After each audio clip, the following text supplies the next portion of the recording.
ब्रेकनंतर आपलं पुन्हा एकदा सगळ्यांचं तयारी 10वीची या कार्यक्रमामध्ये स्वागत. खास आयबीएन लोकमतनं महाराष्ट्रातल्या आमच्या सगळ्या 10वीच्या विद्यार्थी मित्रमैत्रिणींसाठी हा कार्यक्रम सुरू केलेला आहे.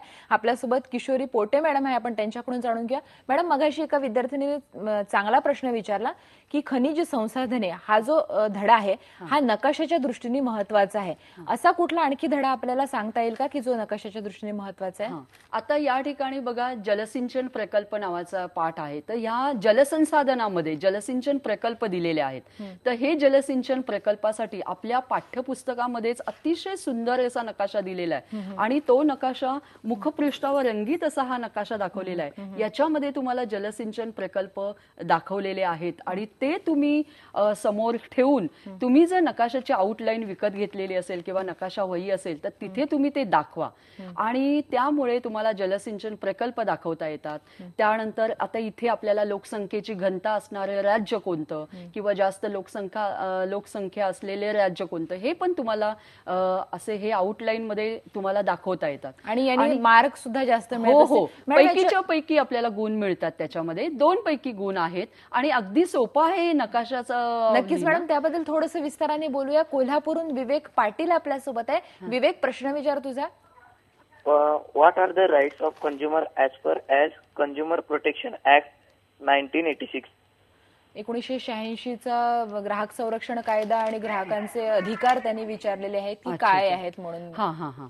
तर आता या ठिकाणी लक्ष द्यायचंय की आता ग्राहकांचे अधिकार जे आहेत याच्यावरती तुम्हाला 4 मार्काचा प्रश्न येऊन गेलेला आहे. त्यामुळे आता ते तुम्ही डिटेल न केलं तर जास्त योग्य आहे.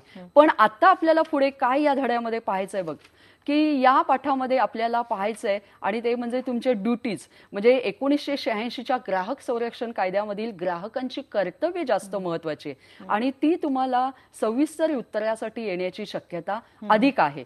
तर याच्यामध्ये तुम्हाला दिलेलं आहे की जे असुरक्षित आणि धोकादायक अशा वस्तूंपासून संरक्षण कसं केलं पाहिजे, सदोष अयोग्य वापर यापासून संरक्षण आहे, त्यानंतर प्रदूषणापासून संरक्षण किंवा योग्य ज्ञान, ग्राहक शिक्षण, हे मुद्दे तुम्ही लिहा. सलग असे हे मुद्दे लिहा. इथे पण आपल्याला थोडक्यामध्ये प्रस्तावना तुला दिली पाहिजे आणि त्यानंतर शेवटही 1 ओळीचा तुम्हाला करावा लागेल, सविस्तर उत्तरे असल्यामुळे.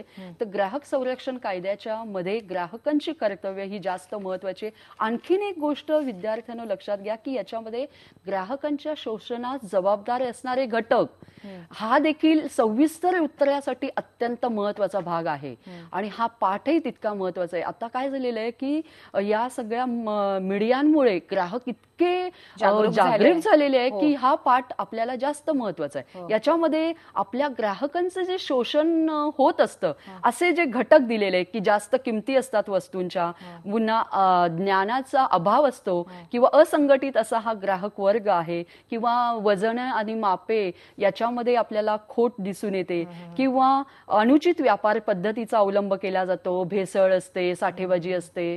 तर हे सगळे मुद्दे जे आहेत हे जास्त महत्वाचे आहेत. नक्कीच, म्हणजे या प्रकरणामध्ये ग्राहकांची कर्तव्य यावर्षीच्या दृष्टीने जास्त महत्वाची आहेत मॅडमनी सांगितलेले आहे आणि ग्राहकांच्या शोषणास कारणीभूत असणारे घटक जास्त महत्वाचे हे सांगितले. चंद्रपूरहून आपल्याला एक फोन येतो आहे. अंकित बोर्डे आपल्या सोबत आहे.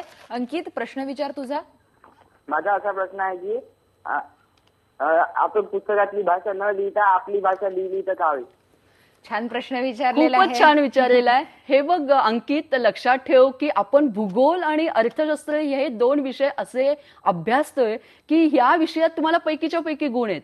लक्षात घ्या, भाषा विषयामध्ये तुम्हाला नाही मिळू शकत, पण या विषयात पैकीच्या पैकी गुण मिळवायचे असतील तर तुम्हाला अर्थशास्त्रीय संकल्पना, त्याच्या परिभाषा आणि कन्सेप्ट ज्याला आपण म्हणतो, संज्ञा, याच वापरल्या गेल्या पाहिजेत. भूगोलात देखील भौगोलिक शब्दच वापरले गेले पाहिजे. उदाहरणार्थ जलसिंचन, म्हणजे आता जलसिंचनाला पाण्याचा साठा असा एक शब्दाचा समान पर्यायी शब्द आहे, पण पाण्याचा साठा नका वापरू तुम्ही, जलसिंचनच वापरले गेले पाहिजे. प्रकल्प हा शब्द आला पाहिजे.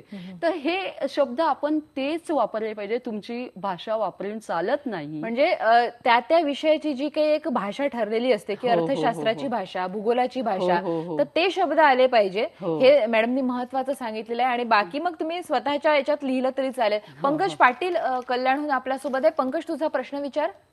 मॅडम, मला विचारायचं आहे की भूगोल हा जो विषय आहे, हॅलो, हा बोल पंकज. हा भूगोल जो विषय आहे भूगोल विषयामध्ये एकूण 11 धडे आहेत, परंतु कोणकोणत्या धड्यांवरती प्रकरणांवरती जास्त अभ्यास करायचा की त्याच्यावरती जास्त विचारलं जातं.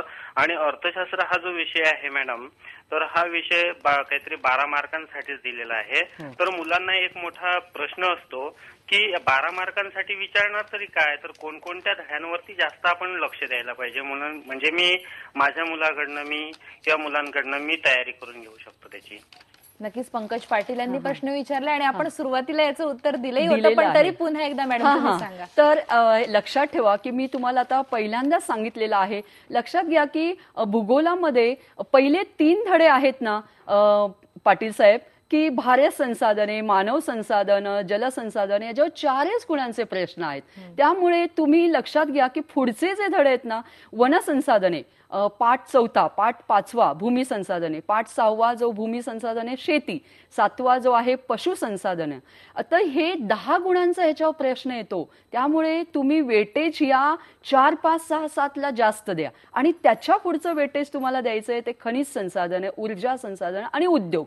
हे एक अत्यंत महत्वाचे आहेत. नंतर वाहतुकीचे मार्ग आणि संदेशवहन, याच्यामध्ये दूरध्वनी सेवा, संदेशवहनामध्ये आता आपण मोबाईल वापरतो किंवा इंटरनेट वगैरे ह्याचा वापर, आणि व्यापार आंतरराष्ट्रीय व्यापार अत्यंत महत्वाचा आहे. जागतिक व्यापार संघटना जी टिपाद्या म्हणून येते, आणि दुसरी गोष्ट म्हणजे अर्थशास्त्रामध्ये पण जागतिक व्यापार संघटना आहे. त्यामुळे त्याचा देखील तुम्हाला अभ्यास केला पाहिजे. म्हणजे दोन्ही ठिकाणी तुम्हाला नक्कीच, त्याचा म्हणजे उपयोग होईल. भूगोलामध्ये प्रकरण 4, 5, 6, 7, 8, 9, 11 हे हो, करणं हो, हो, गरजेचं आहे. आणि हो. अर्थशास्त्रामध्ये 1, 2, 3, 4, 5 1 ते 5 धडे एवढे अगदी तुम्ही व्यवस्थित केलेत ना, खूप छान आहे. पहिला धडा जरी खूप 2 गुणांचाच आहे मॅडम पहिला धडा, पण बाकीचे 2, 3, 4, 5 आहे ना, त्याला 8 गुण आहेत. म्हणजे 12 पैकी जर 8 गुण या 2, 3, 4, 5 ला असतील तर तुम्ही आता लक्षात घ्यायचं. नक्कीच आपण पुन्हा एकदा सगळ्या आमच्या विद्यार्थी मित्रमैत्रिणींना सांगूया की अर्थशास्त्रातले 2, 3, 4, 5 हे धडे पक्के करून ठेवा आणि भूगोलामधले 4, 5, 6, 7 आणि 8, 9, 11 हे धडे पक्के करून ठेवा. तुम्हाला जास्तीत जास्त मार्क्स मिळतील, कारण आपल्याजवळ वेळ कमी आहे. आपण तयारी 10वीची या कार्यक्रमामध्ये मॅडम कडून आणखी काही टिप्स घेणार आहोत. इथे घेऊयात एक ब्रेक. पहा फक्त IBN लोकमत.